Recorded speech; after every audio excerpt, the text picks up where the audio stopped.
हमारे भारत को विश्व गुरु के स्थान पर विराजित करे। जो देश विश्व गुरु बनने के बड़े बड़े दावे कर रही हो, तब उसी देश में चीनी की कीमत आसमान छूने लगे और घरेलू जरूरत पूरी करने के लिए विदेश से चीनी मंगाने की चर्चा शुरू हो जाए तो सवाल तो उठेगा ही। सवाल सिर्फ चीनी के दाम का नहीं, सवाल सरकार की प्राथमिकताओं का है, सवाल नीति निर्माण की दूरदर्शिता का है और सवाल उस जवाबदेही का है जिसका दावा सत्ता हर दिन करती रहती है। आज बात होगी चीनी की बढ़ती कीमतों की, सरकार की नीतियों की ओर से उस राजनीतिक सवाल की जिसे अब टाला नहीं जा सकता। देश में चीनी का दाम पिछले एक महीने में करीब 10% बढ़ने की खबर है। महाराष्ट्र के कोल्हापुर में थोक भाव में तेज उछाल आया है और कई बाजारों में खुदरा चीनी की कीमत 65 से 70 किलो तक पहुंचने की खबर सामने आई है। यानी जिस चीज के बिना चाय से लेकर मिठाई तक का काम नहीं चलता, उसकी कीमत में अब आम आदमी की बजट को प्रभावित करने लगी है। और सरकार की तरफ से क्या हो रहा है? निर्यात पर रोक, स्टॉक पर नियंत्रण, बाजार की निगरानी और अब विदेश से करीब 10 टन कच्ची चीनी मंगाने की तैयारी। यही वह तस्वीर है जिस पर सरकार से जवाब मांगा जाना चाहिए, क्योंकि सवाल बहुत ही सीधा है। भारत चीनी का बड़ा उत्पादक है, हमारे पास चीनी मिलें हैं, हमारे पास किसान हैं, फिर घरेलू बाजार में ऐसी स्थिति क्यों बनी कि सरकार को आयात का रास्ता देखना पड़ा? क्या सरकार की प्लानिंग में कमी थी? क्या प्रोडक्शन और कंजप्शन के बीच का संतुलन ठीक से नहीं समझ पाई सरकार ने पॉलिसी का लक्ष्य हासिल करने के लिए कोशिश में दूसरा मोर्चे का जोखिम कम करके आंका था। यही आता है एथेनॉल का मुद्दा। लेकिन ध्यान रखिए, पूरी कहानी सिर्फ एथेनॉल की नहीं है, मामला इससे कहीं बड़ा है। इस सीजन में करीब 31 लाख टन चीनी का बराबर उत्पादन एथेनॉल की तरफ गया है, यानी गन्ने का इस्तेमाल का एक हिस्सा चीनी की जगह फ्यूल प्रोडक्शन में गया। सरकार का तर्क है कि इससे क्रूड ऑयल इंपोर्ट घटेगा और विदेशी मुद्रा की बचत होगी।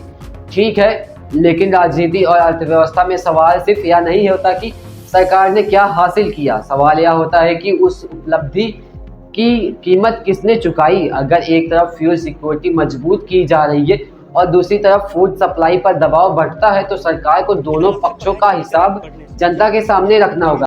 कितना असर पड़ा है चीनी का रेट बढ़ने से? 40 रुपए लोग खरीदता था तो 40 रुपए भी महंगा बुझाता था, अब कहाँ 70 रुपए 30 रुपए बजट क्या हुआ? अब लगता है बीजेपी से सरकार कंट्रोल में नहीं रहेगा। अब नहीं रहेगा। चीनी का खर्च ज्यादा है और चीनी कल का रेट, आज का रेट 65 रुपए केजी है। 2 तारीख को लिए थे तो उस समय 48 लिए थे। विकास लगता है 14 में आया था और 5 वर्ष भी पूरा नहीं कर पाया। यही असली फूड वर्सेस फूड डेबिट है। अब चीनी के प्रोडक्शन और कंजप्शन का हिसाब देखिए।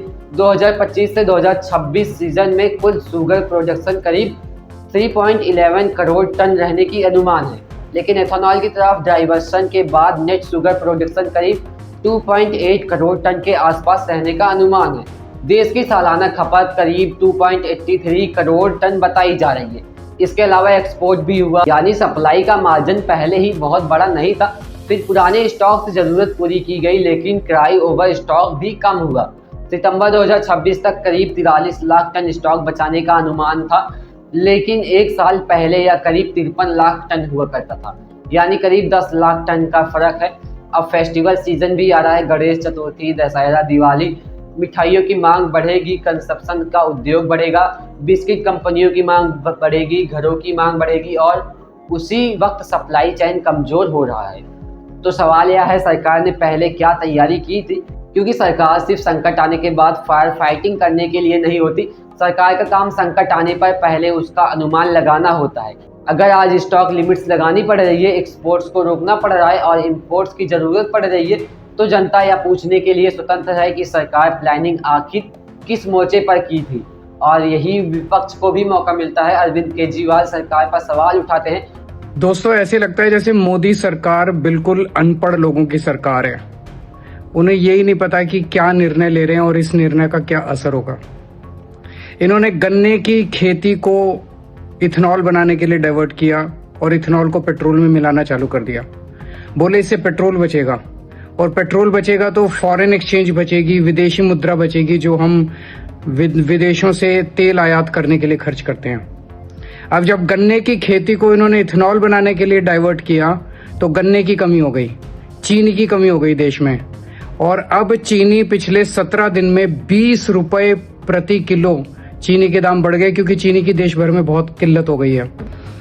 17 दिन पहले चीनी की कीमत थी 46 रुपए, अब 65 रुपए किलो चीनी हो गई है। हमारा देश चीनी एक्सपोर्ट किया करता था, अब हमारा देश चीनी इंपोर्ट करने की प्लानिंग कर रहा है। तो क्या बोले कि तेल के ऊपर जो फॉरेन एक्सचेंज जाता था उसको बचत करने के लिए इथेनॉल बनाया, और अब उस फॉरेन एक्सचेंज को हम चीनी को इंपोर्ट करने के लिए खर्च करेंगे। एक तरफ देश को दुखी किया कि इथेनॉल वाला पेट्रोल जो है उससे लोगों की गाड़ियां खराब हो रही है, माइलेज खराब हो रही है, और दूसरी तरफ लोगों को अब चीनी महंगी खरीदनी पड़ रही है। तो ये एक डिसीजन लेते हैं, इनको यही नहीं पता कि इस डिसीजन का क्या असर होने वाला है।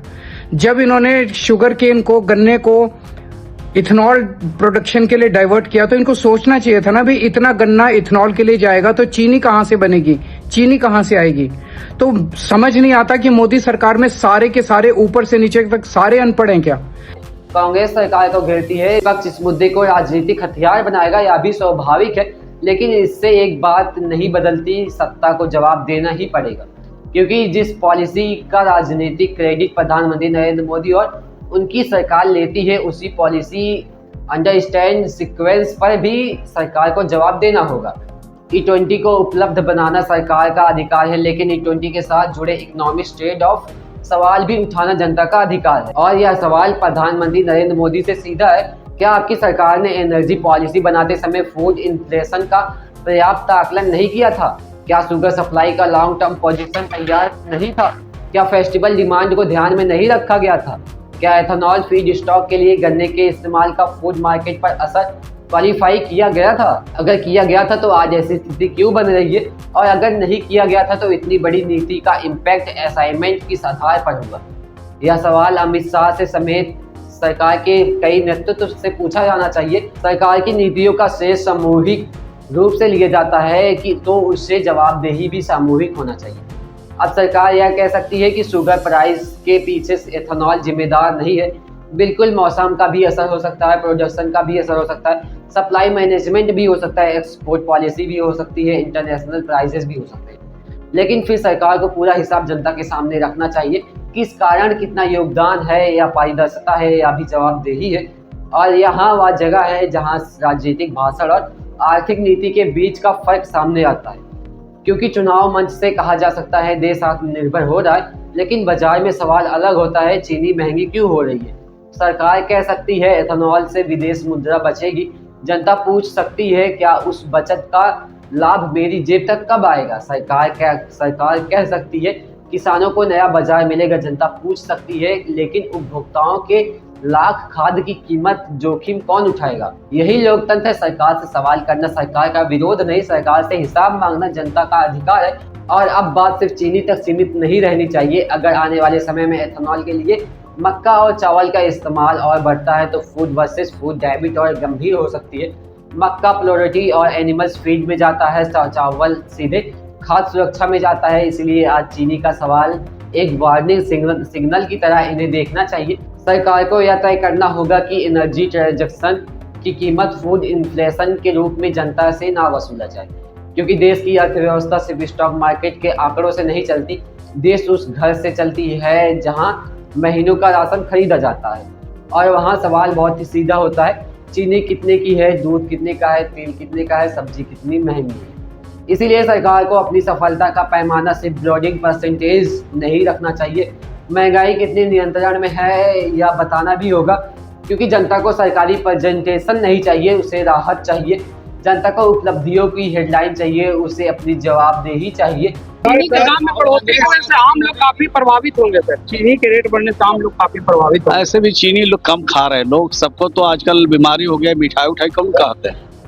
आजकल तो सब डायबिटीज के शिकार हो रहे हैं।